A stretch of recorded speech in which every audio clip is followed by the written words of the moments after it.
Hi, welcome back. We are on day 12. So, checking in, how's it going? How is it going making changes? Are you adopting the progress, not perfection? Are you increasing your water? Are you moving more? By now, you've got to be noticing that things are starting to change a little bit. So, yay for small changes, yay for big changes. So today I want to talk to you about white flour. So yesterday we talked about sugar, and today we're talking about white flour. So, ooh, I want to make sure. Okay. So white flour, why is that an issue? So I know for me that I was a big white flour person. I was extremely connected to breads, crackers, all kinds of things that were in that kind of um, crunchy, bready kind of category, bagels. Um, so, is what's it like for you, right? So, why is white flour an issue? Well, here's the thing: white flour also is an inflammatory to the body, can can produce issues in the gut.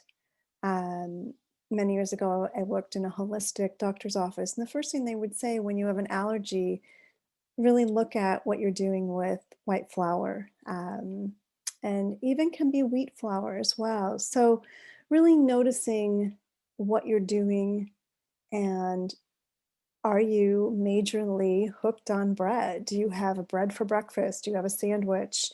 And then you have pasta for dinner. That's a lot of bread. That's a lot of white flour.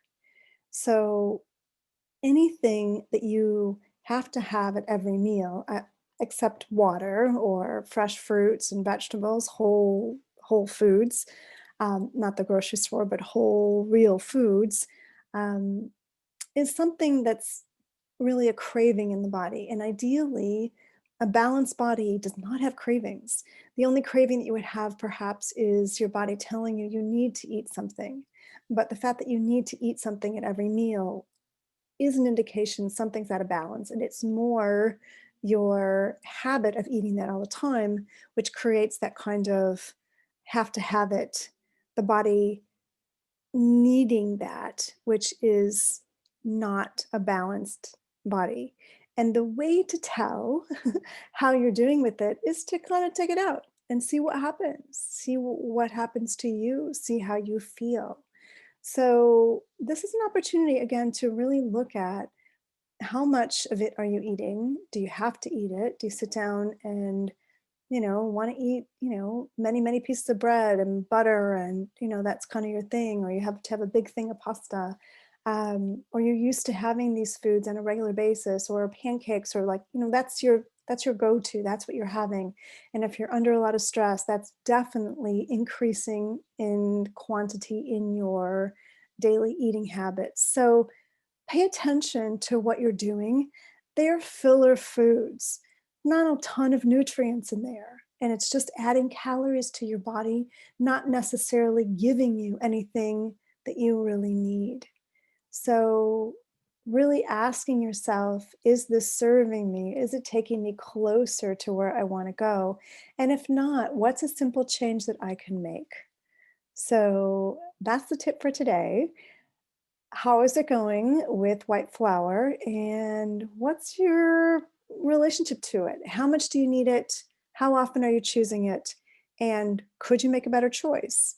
And would you feel better if you did make a better choice? And the only way to find that out is to make the change. So choose to not have it for, maybe you only have it one meal a day and you see how that goes. Um, so let me know. All right. Have a great rest of the day, evening, tomorrow. Look forward to hearing your comments. Okay, bye.